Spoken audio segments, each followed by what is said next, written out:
सबसे बड़ा पावर अगर मतदाता के रूप में हमारे पास है तो वो है वोट देना।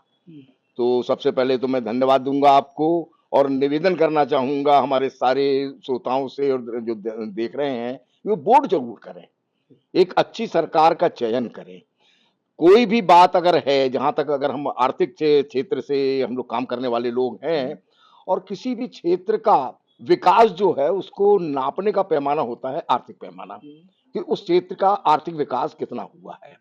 तो उस हिसाब से हम व्यापारियों, उद्योगपतियों का बहुत बड़ी ज़िम्मेदारी होती है और हम हमेशा से ये चाहते रहे हैं कि एक अच्छा जनप्रतिनिधि चुन करके जाए, जो हमारे क्षेत्र के विकास के लिए बड़े निर्भीकता के साथ और बड़े बोलना चाहिए हिम्मत दे करके वो अपनी बात रखे और हमारी बातों को सरकार के बीच में ले जा करके इस क्षेत्र के विकास के लिए वो कार्य कर सके। क्योंकि अभी तक देखने में ये आया है कि हम लोग मध्य प्रदेश के पूर्वी मध्य प्रदेश बोलेंगे, जहाँ पर हमारा महाकौशल अंचल है, इस अंचल का वास्तव में जो विकास होना चाहिए था, उस विकास को नहीं कर पाने में हम सफल नहीं सफल ही नहीं हो पाए हम यहाँ करने में। बहुत सारे उसके कारण हैं और उन कारणों में लोकतांत्रिक परिपाटी जो है, ये एक बहुत बड़ा कारण है। क्योंकि इसके माध्यम से जब हम लोकतंत्र की बात करते हैं तो हमारा जनप्रतिनिधि सबसे बड़ा होता है और हमारे लिए तो प्रधानमंत्री है, हमारे महाकौशल, हमारे जो सरकार और जनता का सेतु होता है एक तरह से। बिल्कुल, बिल्कुल और हमारे लिए तो सारी चीजें उसके माध्यम से है। तो ऐसा व्यक्ति जो नेतृत्व के लिए आगे आया है, आज वो अपना अगला 5 वर्ष जनसेवा के लिए देने वाला है, हम उसका स्वागत करते हैं और अपेक्षा करते हैं कि वो चयन होकर के अगर आता है, तो उन सारी बातों को जो इस क्षेत्र के ज़रूरतें हैं, उसके साथ वो जुड़े और जुड़ करके काम करें। ऐसे क्या मुद्दे हैं रवि भाई जो जनता के बीच में या व्यापारी जो भी जबलपुर के लोग हैं उनके बीच में कसक है कि यार ये हो जाता तो और अच्छा होता? देखिए, जबलपुर के आर्थिक विकास में जो सबसे पहला कसक है, वो है यहाँ पर उद्योगों का, बड़े उद्योगों का नहीं लगना और बड़े उद्योग नहीं लगने से यहाँ के हमारे जो शिक्षित युवा हैं, उनको यहाँ रोजगार की कोई उम्मीद नहीं मिली और यहाँ से वो बच्चे बाहर जा रहे हैं। तो सबसे बड़ा बुजुर्गों में भी और उन बच्चों में भी ये रोजगार को लेकर के सबसे बड़ा एक कसक जो है, वो है और उस कसक को दूर करने के लिए ज़रूरी है क्योंकि हमारे यहाँ सारे संसाधन उपलब्ध हैं। अब तो कनेक्टिविटी भी बहुत बढ़िया बन गई है। तो अब अगर यहाँ पर बृहत उद्योग, बड़े घराने उद्योग लगाएँ तो इन बच्चों का पलायन रुकेगा, इस क्षेत्र का कार्य आगे बढ़ेगा, इधर पे औद्योगिकरण हो जाएगा। ये सारी बातें एक बिंदु से जुड़ी हुई है। तो ये रवि भैया कह रहे हैं कि जो पलायन है मतलब जो यहाँ का युवा है, वो जो नौकरी की या रोजगार की तलाश में यहाँ से जा रहा है तो उसके कारण बुजुर्गों का भी शहर होता जा रहा है मेरे ख्याल से। बुजुर्गों का शहर होता जा रहा है। भैया आप बताएं कि ये ऐसे क्या मुद्दे हैं जिन पर जो आने वाला हमारा सांसद होगा, प्रतिनिधि होगा, उसको ध्यान देना चाहिए? देखिए क्या है, किसी भी क्षेत्र के विकास के लिए 2-3 चीज़ें बहुत ज़रूरी होती हैं। इसमें एक अहम चीज़ होती है परिवहन, उसके अलावा औद्योगिकीकरण और तीसरा रहती है जल प्रबंधन और चौथी शिक्षा। इन सब चीज़ों पे जो भी प्रतिनिधि बन कर के आता है या चुन कर के आता है, उसको केवल वादे ना करके वाक़ई में इनको अमली जामा पहनाना चाहिए। तब तो ये विकास हो सकता है, अदरवाइज़ अभी तक अपन देखते आए हैं, आप यहाँ की ट्रैफ़िक व्यवस्था देख लीजिए, यहाँ के लोग बागों को ये नॉलेज नहीं, मतलब कोई भी आदमी इस शहर में आने में घबराता है। बाहरी आदमी यदि आ जाए तो देख के अचंभा करता है कि ये जबलपुर है। यहाँ आदमी को ये सेंस नहीं है कि यदि मान लीजिए लेफ्ट में जाना है तो राइट की तरफ खड़ा हुआ है। मतलब मेरी कार के सामने से यदि आदमी को राइट में जाना है तो सामने से क्रॉस करता है।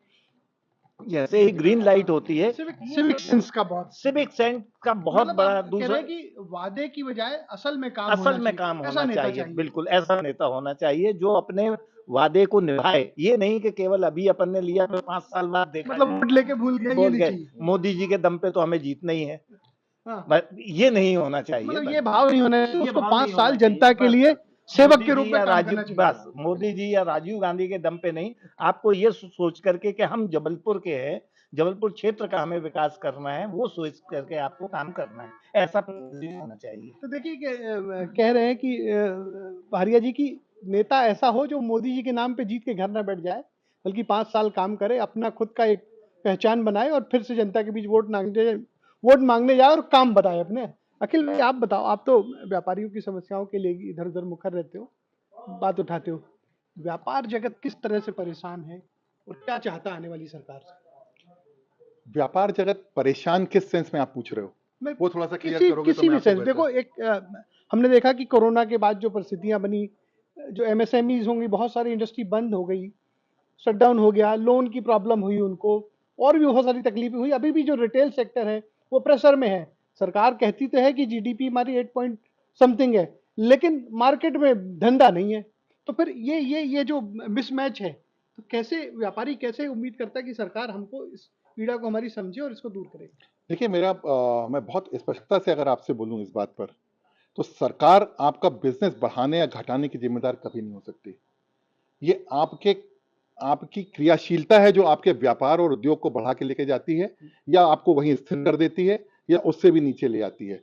निश्चित रूप से सरकार की नीतियां, सरकार के द्वारा बनाया गया माहौल बहुत प्रभावित करता है इन चीजों को।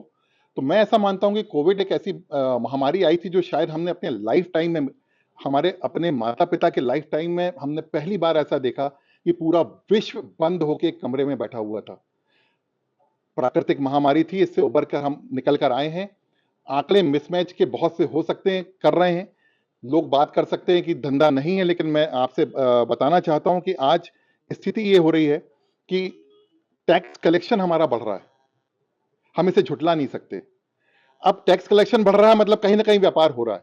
हाँ, किसी का कम हो रहा है, किसी का ज्यादा हो रहा है, कुछ सेक्टर अच्छा ग्रो कर रहा है, कुछ सेक्टर शायद ग्रो नहीं कर पा रहा है। निश्चित रूप से परेशान हम उस जगह पर हैं जहां पर हम अपनी ग्रोथ नहीं कर पा रहे हैं। रिटेल सेक्टर इसलिए परेशान है कि पहले जहां कम चीजें हुआ करती थी, आज वो वृहद रूप में हो गई हैं। कंपटीशन बढ़ गया है, आबादी भी उसी अनुपात में बढ़ी है, मार्केट भी बढ़ा है, उसका फायदा मिलना चाहिए था। लेकिन मैंने आपसे जो पहला बिंदु कहा है कि अगर रिटेल में बैठा आदमी अपनी गुडविल के आधार पर सिर्फ व्यापार करना चाहता, तो आज का समय जा चुका है। आज के समय के व्यापार करने के नियम बदल चुके हैं। आपको कस्टमर तक पहुंचने के जो साधन हैं वो बदल चुके हैं, आपको अपनाने पड़ेंगे। आपसे मैं बताना चाहता हूं कि स्नैपडील या इसके जो ऑनलाइन प्लेटफॉर्म्स हैं सर, 10 बाई 10 के कमरे में बैठ के आज वो हजारों करोड़ का व्यापार कर रहे हैं। हमारा विरोध है उनसे क्योंकि वो अपनी घाटे की बैलेंस शीट बनाते हैं, लेकिन मैं उनकी मानसिकता की बात, पढ़ने की बात करिए, उन्होंने ऑनलाइन प्लेटफॉर्म बनाया। एक एग्जांपल मैं बोल रहा हूं कि एक मोबाइल उन्होंने एक जो बाजार में 15,000 का उन्होंने 10,000 में बता दिया। पूरे देश में धूम मच गई, वो पूरा देश ऑनलाइन बैठ गया केवल वो मोबाइल खरीदने के लिए। 1 घंटे में वहां से वो आने लगा कि आउट ऑफ स्टॉक हो गया, बात खत्म हो गई। लेकिन जितने लोग ऑनलाइन गए थे उसमें से 15% वो बाहर आए होंगे, बाकी 85% लोग उस ऑनलाइन प्लेटफॉर्म में कुछ और देखने लगे। वो 1,000, 500, 2,000 का कुछ भी लेके निकल के आए, उसने व्यापार कर लिया, उसने वो मानसिकता पकड़ी है। सर, ये व्यापार करने के तरीके बदल रहे हैं। हमारे चैम्बर ने बहुत प्रयत्न किया है कि हम पूरे जबलपुर में ऐसा ऑनलाइन प्लेटफॉर्म हम अपने सदस्यों को दे सकें। प्रयास में है चैम्बर, कर रहा है कोशिश, देखिए कहां पर पहुंचते हैं। लेकिन सिर्फ इतना कह देना कि सरकार के कारण हमारा व्यापार कम और ज्यादा हो रहा है, ये उचित नहीं मानता हूं मैं। हमको आगे आना पड़ेगा। और एक बात और कहना चाहता हूं, आपने जो प्रारंभिक अपने वक्तव्य में कहा कि जनप्रतिनिधि कैसा होना चाहिए, सर मैं स्पष्टता से इस बात को स्वीकार करना चाहता हूं कि सिर्फ जनप्रतिनिधि नहीं, हमको भी उस लायक बनना चाहिए कि हम जो चाहते हैं वो अपनी बात अपने जनप्रतिनिधि को स्पष्टता से बता सकें और वो दबाव डाल सकें, जनता का दबाव। देखिए, ये व्यक्तिगत कुछ भी नहीं है, ना पार्टीगत कुछ है, ये जनता का दबाव, क्योंकि वो भी जबलपुर के लिए काम करने के लिए गया है। हम भी चाहते हैं कि जबलपुर का विकास हो, लेकिन हम में वो भी ताकत होना चाहिए। जैसा इंदौर का लोग एग्जांपल देते हैं कि मैं अभी उसी बात पे आने वाला था कि एग्जैक्टली अगर इंदौर के लोगों की बात करें, ये वही लोग हैं सर, हम भी वही लोग हैं, वो भी वही लोग हैं, वो भी व्यापार कर रहे हैं, हम भी व्यापार कर रहे हैं, लेकिन उनका व्यापार आज कहां पहुंच गया सर। आज आपने बात करी कि धंधा मिसमैच हो रहे हैं आंकड़े और बाजार में धंधा नहीं दिख रहा है। अभी आप इंदौर बात करिए सर, मैं अभी आपसे स्पीकर पे बात करा सकता हूं कई सेक्टर के अलग अलग लोगों से। 80% लोग बोलते मिलेंगे कि नहीं यार, धंधा चल रहा है, अभी बढ़िया चल रहा है। तो ये फर्क है सर, सोच का फर्क होता है, हमें भी बदलना पड़ेगा। और वहां के जनप्रतिनिधि सर, जब इंदौर की बात आती है तो पार्टी नहीं आती है बीच में, उन्हें लड़ना पड़ता है तो वो किसी से भी लड़ जाते हैं, लेकिन इंदौरी होकर लड़ते हैं। हमें पहले जबलपुरियन बनना पड़ेगा, मतलब तब एक शायद हमको एक खुद में पड़ेगी, तब जो ताकत बनेगी बिल्कुल तब उसको बिल्कुल कुछ बिल्कुल नतीजे में बिल्कुल पहुंचेगी। आप ये कहना चाहते हैं परिणाम अपेक्षित मिलेंगे जो हम मतलब चाहते हैं, हम पहले इस योग खुद को बना लें कि हम नेता को Yes. पकड़ सके और दबाव डाल सके। बाद में हम उसको बोलें। तो देखिए अखिल भाई कह रहे हैं कि देखिए परिस्थितियां सबके लिए एक बराबर है, चाहे वो इंदौर हो चाहे जबलपुर। तो वो अगर तरक्की करे तो हम नहीं। मतलब कहीं ना कहीं हमारे अंदर भी मतलब व्यापारी में भी कमी है और वो उसको जो दूर करेंगे कमी को, और एकता के साथ, अगर एका के साथ वो किसी बात को बिल्कुल। सरकार तक पहुंचे किसी नहीं। हमारे साथ महाकौशल चैम्बर के सारंग भिड़े जी भी हैं। सारंग बताइए, ये बताओ, एक जबलपुर में बड़ी तकलीफ है लोगों की कि यार हवाई अड्डा तो इतना बड़ा बन गया लेकिन जहाज तो घटते जा रहे हैं। तो क्या हम जो हमारी बात जो है वो भोपाल या दिल्ली मंत्रालय में सुनी नहीं जाती, और ये कैसे सुनी जाएगी जब आप जनता को मतलब नेता को वोट देने जाओगे तो क्या उससे पूछोगे आप ये बात? ये तो डिपेंड करता है उन लोग की पॉलिसीज के ऊपर कि उन लोग की कौन से पॉलिसीज कहाँ पे जा रही है और कौन कर रहा है। उनकी पॉलिसी से ज्यादा जरूरी है कि हमारी क्या जरूरतें हैं। आपकी जरूरत बिल्कुल सही बोल रहे मतलब हैं, जबलपुर की बिल्कुल सही बोल जबलपुर के रहे लोगों हैं, की। लेकिन उसके अलावा भी वो भी तो डिपेंड करेगा कि वहां से कितना फंड आ रहा है, कितना पॉलिसीज हो रही है और क्या डिपेंड कर रहा है करके।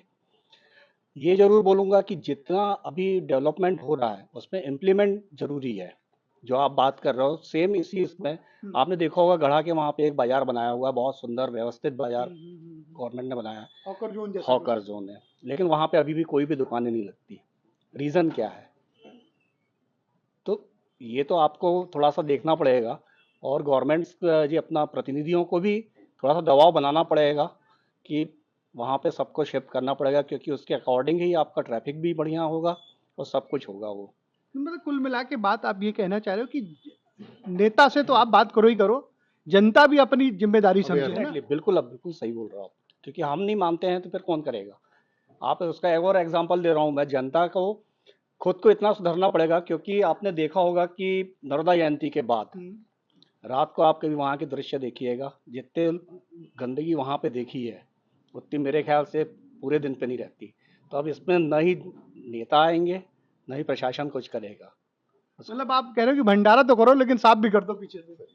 बिल्कुल सही बोल रहे हो आप। तो ये व्यापार जगत के प्रतिनिधि ये जो कह रहे हैं कि हाँ निश्चित रूप से जबलपुर की उपेक्षा होती है, लेकिन नेता के साथ साथ जबलपुर के जो मतदाता है या जबलपुर के अलग अलग वर्ग के प्रतिनिधि हैं, अगर वो एकजुट होकर अगर इस बात को ऊपर उठाएंगे तो निश्चित रूप से जबलपुर का भी हक भोपाल दिल्ली में मिलेगा और उनकी बात सुनी जाएगी। एक बात और हाँ बोल अखिल भाई, सकता जी हूँ? जी बताएं बताएं। अभी जितनी बात हुई जैसा इन्होंने बोला हाँ, सारंग। और आपने भी बोला कि क्या विकास मतलब अपन के लिए पर्याप्त था कि नहीं था, मेरे दिमाग में तो सिर्फ एक बात आती है सर, हम तो उन भगवान कृष्ण के समान हैं जिनको आप एक मटका नहीं 10 मटके नहीं 100 मटके माखन दे दो तो भी उनका मन नहीं भरता था। तो जो कुछ भी हुआ बहुत अच्छा हुआ, स्वागत है, लेकिन ये दिल मांगे मोर। हमको तो और चाहिए, हमारी जरूरतें पूरी हों, हमारा सारी चीजों पर उसका असर पड़े, हमारा व्यापार भी बढ़े, हमारा सिविलाइजेशन भी जैसा विनोद जी ने कहा वो बढ़े, रवि भैया ने बहुत अच्छे से बात रखी। हम सारी चीजों पर ये दिल मांगे मोर हम और चाहते हैं। तो देखिए जनता भी ये दिल मांगे मोर, मतलब जितना भी आप दोगे उसको कम लगेगा और मांगती रहेगी, और लोकतंत्र का यही तकाजा भी है कि आप सरकार से मांगते रहिए क्योंकि मांगना आपका हक है। Ajay Tripathi, ABP news, Jabalpur.